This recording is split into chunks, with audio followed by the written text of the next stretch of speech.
টানা ৯ দিনের ছুটি শেষে রাজধানীতে ফিরলেন কর্মজীবীরা। আমরা আজকে দেখানোর চেষ্টা করছি রাজধানীর কমলাপুর রেল স্টেশন থেকে। আমরা যদি জানিয়ে রাখি, আজকে থেকেই কিন্তু আসলে সকল সরকারি, আধা সরকারি, স্বায়ত্তশাসিত সহ সকল শিক্ষা প্রতিষ্ঠান কিন্তু আসলে আজকে থেকেই কিন্তু আসলে খুলে গেছে। আমরা যদি জানিয়ে রাখি, আসলে গতকাল পর্যন্ত যেই সাধারণ যে যাত্রী যারা ঈদে ঘরমুখী ছিলেন তারা আসলে ফিরেছেন।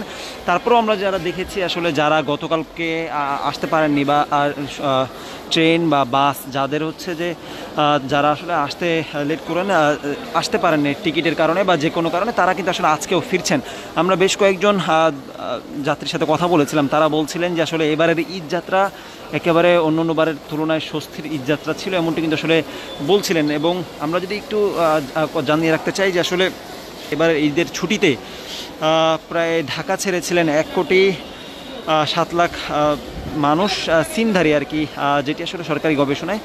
এবং গত 28 মার্চ থেকে 3 এপ্রিল 7 দিনের 1,27,29,155 সিমধারী ঢাকার বাইরে গিয়েছিলেন। তারাই কিন্তু আসলে ঢাকায় ফিরছেন কর্মজীবীরা এবং শিক্ষার্থী সহ যারা রাজধানীবাসী যারা ছিলেন, ঈদে ঘরমুখ ছিলেন, তারাই কিন্তু আসলে ফিরছেন, এমনটি কিন্তু আসলে জানা গেছে। এবং আমরা যদি জানিয়ে রাখি, ঈদ উল ফিতরের যে টানা 9 দিনের ছুটি, সেই 9 দিনের ছুটি গতকাল শেষ হয়েছে। এবং সেই ছুটি শেষ হওয়ার পরে কিন্তু আসলে গতকালকে পর্যন্ত আসলে যাত্রীদের যেই চাপ দেখা গেছে, তবে আজকে কিছুটা চাপ কম যাত্রীদের।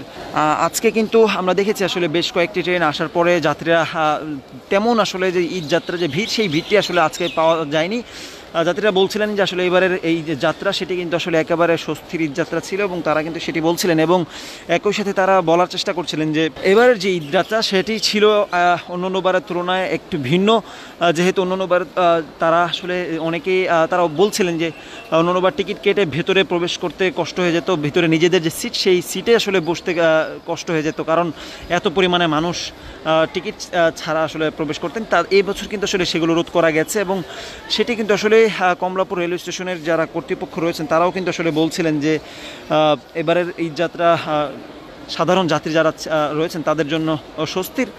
আমরা যদি জানিয়ে রাখি আজকের যেই পরিস্থিতি, আজকে এখন পর্যন্ত আমরা দেখছিলাম যে কয়েকটি ট্রেন এসেছিল, এর মধ্যে বুড়িমারি এক্সপ্রেস সেটি কিন্তু আসলে 3 ঘন্টা শিডিউল মিস করেছে। এবং বাকি যে ট্রেনগুলো ওগুলো কিছু সময় শিডিউল মিস করলেও ঠিক সময় কিন্তু আসলে তারা সেসব ট্রেনগুলো চলে এসেছে। এবং আমরা এখন পর্যন্ত যেমনটি আসলে জানিয়ে রাখতে চাই যে আজকে থেকে সকল টানা 9 দিন যে ছুটি, টানা 9 দিনের ছুটির পর আজকে থেকে সকল প্রতিষ্ঠান খুলে যাওয়ার ফলে কিন্তু গতকালকের মধ্যেই সাধারণ যাত্রী যারা রয়েছেন মানুষ, তারা কিন্তু আসলে কর্মজীবীরা, তারা কিন্তু আসলে গতকালকের মধ্যেই রাজধানীতে প্রবেশ করেছেন এবং এখনও কিন্তু আসলে অনেকেই প্রবেশ করছেন। আমরা সেটি কিন্তু আসলে জানানোর চেষ্টা করছিলাম। দর্শক, আমাদের সাথে কে কোথা থেকে যুক্ত হয়েছেন সেটি কমেন্ট বক্সে জানান এবং একই সাথে জানিয়ে রাখুন এবারের ঈদ কেমন ছিল, এবং সেই সাথে জানিয়ে রাখতে পারেন এবারের ঈদে আসলে আপনাদের যেই অভিজ্ঞতা অন্যান্যবারের ঈদের তুলনায় কি আসলে এবারের ঈদ কেমন ছিল সেটা কিন্তু আসলে কমেন্ট বক্সে জানিয়ে রাখতে পারেন। দর্শক, বিদায় নিচ্ছি, পরবর্তী আবার আপডেট নিয়ে আপনার সাথে যুক্ত হবো। সে পর্যন্ত সাথে থাকুন, সুস্থ থাকুন।